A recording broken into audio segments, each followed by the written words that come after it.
Not too long ago, I was a lost and broken girl, constantly searching for love and acceptance. This came from the deep-rooted issue of growing up with two sets of parents who struggled with drug addiction. I was put in foster care at 6 and then was adopted at 10. I was so thankful my adoptive parents kept me and my two siblings together, but their struggles with addiction led them to be abusive towards us. As a child, this confused me. I thought because they adopted me, that meant they would love me. Maybe they did, and maybe they do, but I was never able to see that love come to light because of the darkness they held in their hearts. I learned from a young age who I did not want to be, but because of the constant commotion, I never got the chance to figure out who I did want to be. I knew I wanted to succeed and be happy, but little did I know that the darkness of my childhood would overcast the beginning of my early adulthood. So I was 18 and off to college. To me, going to college was how I was going to succeed and be better than the adults I had before me. I thought I would go away and come back 4 years later with a degree and be able to make something of myself. Looking back, this is where I learned God's power was so much greater and his plans for me were so much different than anything I could dream up. I went into college getting my first taste of freedom and made a lot of mistakes. I partied, hung around bad friends, and set my worth in my looks. I met my now husband Joshua during these times, and I did not know how God was going to use him to change my life. Joshua is an amazing man, and because of his father, he had been hearing about the Lord his entire life. But he had many darknesses in his childhood that brought him away from God. He remained the nicest guy in the world, and anyone will tell you that, but he, like me, was making questionable decisions in college.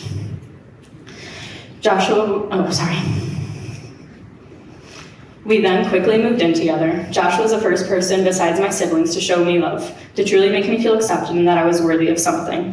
What we were doing in the beginning was wrong, but I now see how God's able to turn all things for good.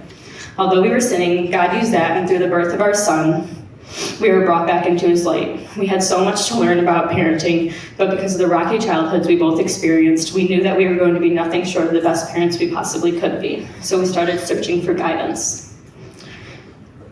My husband knew the best place to start was church, so we started going when I was pregnant.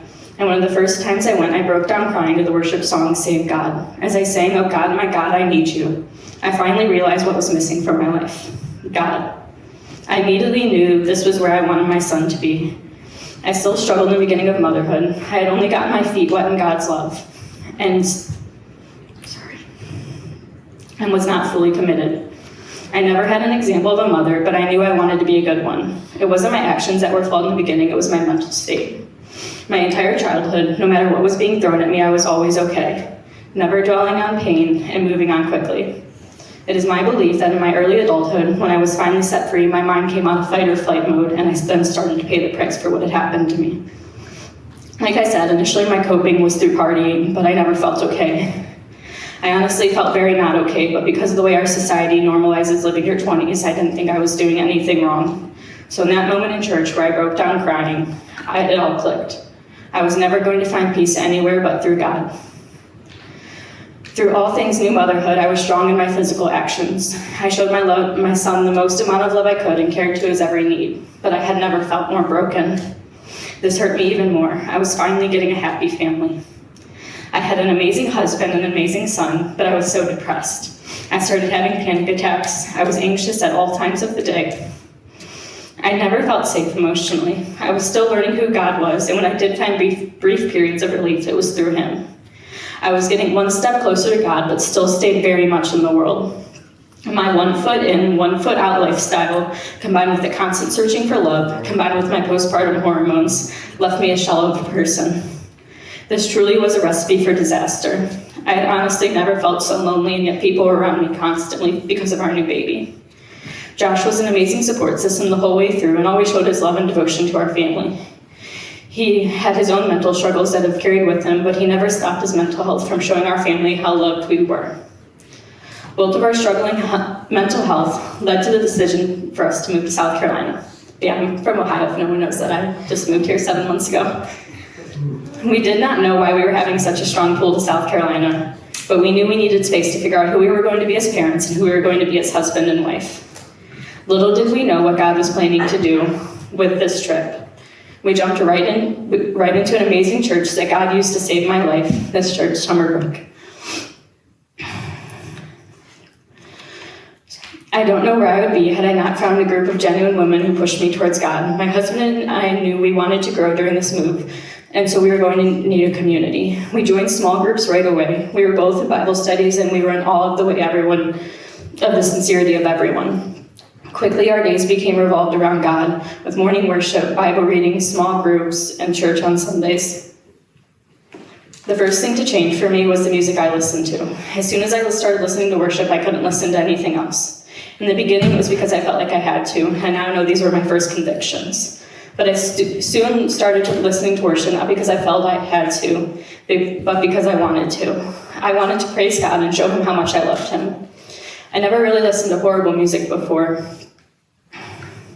but my go-to was an angry, sad song about depression, addiction, or not having parents growing up. I realized these songs were going to keep me in my sadness, and this is exactly what the devil wanted.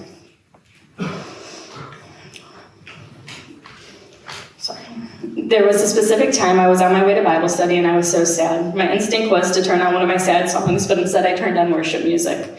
That moment changed my life and how I listen to music forever. He deserved my praise and love at all time. Praising him through my pain was a breakthrough for me.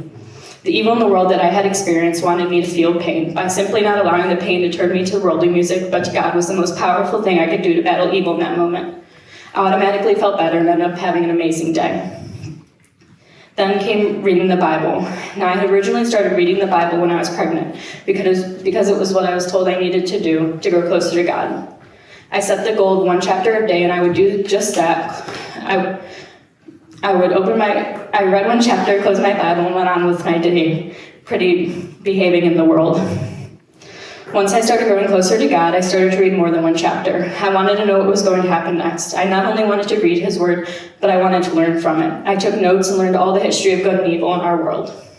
This is where I really noticed my hunger for God's love. I felt him pulling me closer, and the Spirit was more evident than it ever had been. I finally felt the love of a parent that I had been longing for so long. I started feeling healing, and from that healing came happiness. Now it was easy to be in this place of happiness. I was not near any family or any people who had hurt me in the past. I was not around anyone trying to pull me into the world. This is where I was able to stand alone and build the foundation of who I knew God wanted me to be. Small groups and spending time with women from the church we joined was the most life-changing part for me. I felt God in every conversation I had. For the first time in my life, I felt safe in a room full of people. I felt no judgment, no pull towards evil. It was where I learned to be authentically the beautiful creation that God made me to be. I had never experienced this type of acceptance from anyone other than my husband before. I honestly did not know that such genuinely kind people existed, but this is how I really saw God's hand in my move. He knew I needed to be around these types of people, not only to help me see that I could be unconditionally loved, but also because I needed that example of how to live my life. The way these women walked and talked was just different. They were as happy as I had ever seen people. They did not care about status, money, or anything of the world. They showed me how to live set apart for God. I no longer want to be like the people of the world, but instead I want to live as a follower of God. Through all this time, I learned so much and grew so much. I am now pregnant with my second son. I was so sick in the beginning of pregnancy, and being all alone while my husband worked made it hard to care for a toddler. This is when we decided it was time to move back to Ohio. I love South Carolina, but even more than that, I love my new church family. Once I started feeling better and the date to move back to Ohio got closer, my anxiety grew. What was I going to do when I wasn't in a room full of people I felt safe with anymore? Was my depression, anxiety, and panic attacks going to come back? Was I going to experience a life-threatening postpartum journey again? All of these thoughts rushed into my head, and I spent a few days back in my anxiety. I was scared of all the outside factors that led to my horrible mental health. This is when I realized that if no other outside factor changed, I would still be okay. Because this time I had God. God would carry me through each difficult hormone, conversation, and sleepless night. I started searching for the wisdom I needed from women in my Bible studies, women in my church, and through God's Word. I was reading more of the Bible in one sitting than I ever had. When my thoughts of doubts came in about my future, I learned to lay my problems at God's feet, like truly give them to Him and leave them there. In these moments, I realized how His love could cover any pain or problem I had. I just had to give it to Him. I received so much advice about how to handle situations and how to live out being a woman of God when not many other people around you are. I began feeling more prepared and more excited about the move and how I could change the narrative of my life. I was no longer going to be an anxious, sad, people-pleasing doormat for everyone to walk all over. Instead, I now aim to please God and have assurance knowing I'm faithful, gentle, patient, self-controlled, joyful, good, and kind. I finally felt the love and acceptance I needed, and I would stand firmly on who I was and who I wanted to be. If I never felt as loved and accepted as I did in South Carolina, again, that would be okay because I would never stop feeling the love and acceptance of God. That's it.